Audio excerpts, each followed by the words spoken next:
nga ay paldo sinuli boy.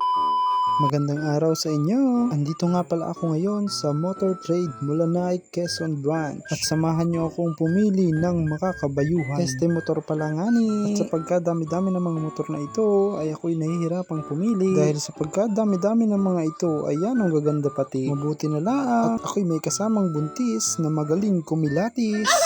At kung sa asakyan din lang, ito ay walang mintis. Kaya nga ni, atin ang sinalakangan, apurbahan, kung pwede sa pangbakbakan, siguradong ikay mapapalaban.